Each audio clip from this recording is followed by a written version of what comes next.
Bismillahirrahmanirrahim. Assalamualaikum warahmatullahi wabarakatuh.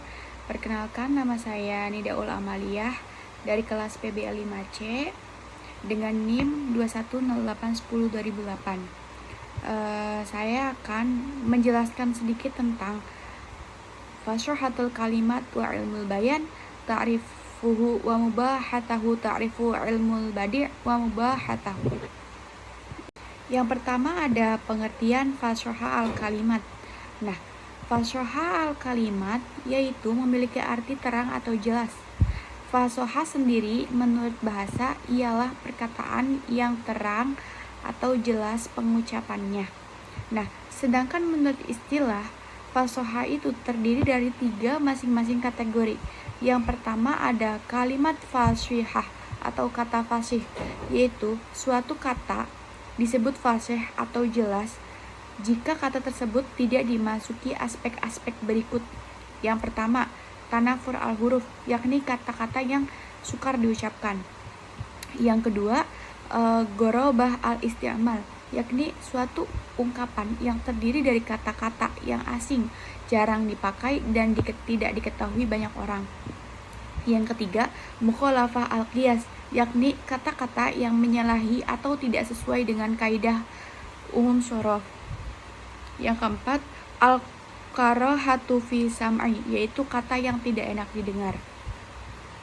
Nah, selanjutnya saya akan menjelaskan tentang kalam fasih. Kalam fasih artinya adalah kalam yang baik, yang indah, yang mudah diucapkan dan mudah dipahami oleh pendengarnya. Nah, suatu kalimat ini bisa dikategorikan fasih apabila terhindar dari hal-hal berikut. Yang pertama, susunan kalimatnya tidak tanafur, yakni tidak tersusun dari kata-kata yang berat atau sukar diucapkan. Yang kedua, susunan kalimatnya tidak dafu al-ta'lif, yaitu susunan kalimat yang lemah sebab menyalahi kaidah ilmu nahwu atau shorof. Yang ketiga, adanya taqdi lafdi, yaitu kerancuan pada kata-kata. Selanjutnya yang keempat ada ta'kid ma'nawi. Selanjutnya yang terakhir ada banyak pengulangan kata-katanya. Selanjutnya ada penggabungan kata yang beruntut. Nah, baik, selanjutnya ada mutakalim fasih. Nah, mutakalim fasih yaitu kemampuan berekspresi secara baik yang melekat pada seseorang mutakalim.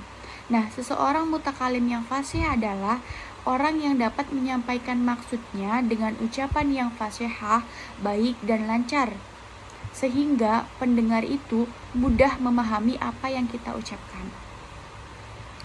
Baik, selanjutnya kita akan bahas tentang pengertian ilmu bayan. Nah, ilmu bayan itu artinya menurut bahasa, ilmu bayan itu kias atau kiasan dalam Kamus Besar Bahasa Indonesia, yaitu perbandingan, persamaan, sindiran, dan analogi. Nah,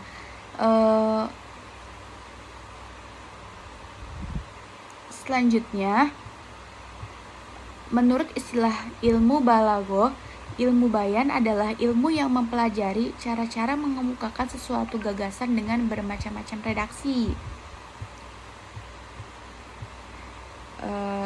Selanjutnya kita membahas tentang ruang lingkup ilmu bayan. Apa aja sih ruang lingkup ilmu bayan?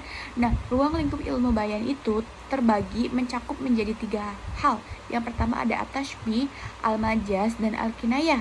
Nah, kita bahas tentang at-tashbih.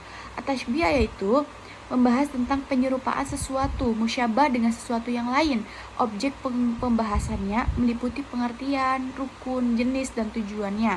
Yang kedua, ruang lingkup ilmu bayan yang kedua ada al-majaz, yaitu kelanjutan dari at-tashbih, yaitu adanya aspek kesamaan antara dua hal. Akan tetapi pada majaz salah satu dari dua unsurnya, musyabah dan musyabah bih, dibuang. Objek kajiannya meliputi pengertian, jenis, dan tujuannya.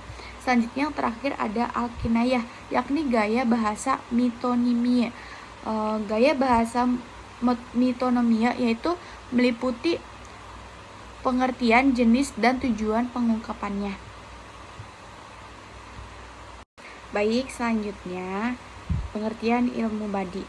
Ilmu badi adalah ilmu untuk mengetahui macam-macam cara memperindah pembicaraan yang sesuai dengan keadaan.